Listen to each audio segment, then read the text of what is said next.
निर्मला सीतारमण जी ने दो चीजें अभी इस प्रेस कॉन्फ्रेंस में क्लियर की हैं। पहली चीज, डिजिटल करेंसी का मतलब सिर्फ आरबीआई की करेंसी, जो आरबीआई की डिजिटल करेंसी आने वाली है।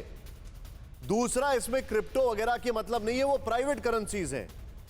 अब मैं सीधे चलूंगा यहां पर। और एक और बात कि हमने टैक्स नहीं बढ़ाया है 2 साल से। प्रधानमंत्री जी ने कहा था कि कोरोना काल में टैक्स बढ़ने नहीं देना है, डेफिसिट कितना भी हो जाए। मैं सीधे चलूंगा यहां पर। इस वक्त हमारे साथ 3 मेहमान और हमारे 2 रिपोर्टर्स मौजूद हैं। सीधे मैं दिखाना चाहूंगा स्क्रीन पर, सीधे मैं दिखाता हूं यहां पर। मेरे साथ बहुत सीनियर जर्नलिस्ट राहुल देव जी मौजूद हैं। स्वागत है सर आपका, थैंक यू वेरी मच। मेरे साथ बीएसई के फॉर्मर चेयरमैन रवि सर मौजूद हैं। सर आपका भी स्वागत है, thank you very much Ravi sir, thank you very much. मेरे साथ राजीव रंजन जी सीनियर जर्नलिस्ट मौजूद हैं। Thank you Rajiv ji. Ravi sir, starting with you. Digital currency का मतलब सिर्फ आरबीआई की करेंसी है, तो अब मैं इस पे अगर और क्लैरिफिकेशन और क्लैरिटी जानना चाहूं तो इसका मतलब यह हो गया कि अब जो आरबीआई की करेंसी है, जो टैक्सेशन की बात हो रही है, वो उसके लिए किए गए, ना कि क्रिप्टो और अदर चीजों के लिए। तो पहली बात तो यह है, जो करेंसी है वो करेंसी केवल आरबीआई ही दे सकता है। एग्जैक्टली। जो रेगुलेटर है वही इशू कर सकता है। बाकी सब किसी भी फॉर्म का currency is not a legal tender जी। पहली बात।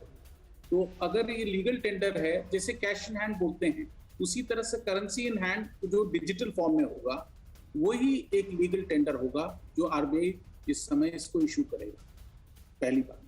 दूसरा, जो भी क्रिप्टो करेंसी हम अभी ट्रेड कर रहे हैं, आपस में ट्रेड कर रहे हैं लोग, ये किसी तरह का लीगल टेंडर नहीं है। ये ट्रांजैक्शन थ्रू अ प्लेटफॉर्म है between 2 people, 2 individuals, 2 corporates, whatever.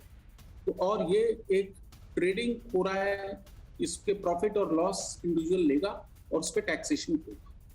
तो ये एक एसेट क्लास है जो बिल्कुल अलग है। It is not in the asset class of a real digital currency. ये बात बहुत क्लियर है। और ये सभी जगह, सभी अगर आप दूसरे कंट्रीज में भी देखिए जहां लीगल टेंडर नहीं है, तो जहां तक रेगुलेटर और अपना रिजर्व बैंक जब तक इसको इशू नहीं करेगा, वो लीगल टेंडर नहीं होगा। ओके, लेकिन मैं थोड़ा सा एक और क्लैरिटी आपसे लेना चाहूंगा, बिकॉज सर इसको लेकर बहुत कंफ्यूजन है।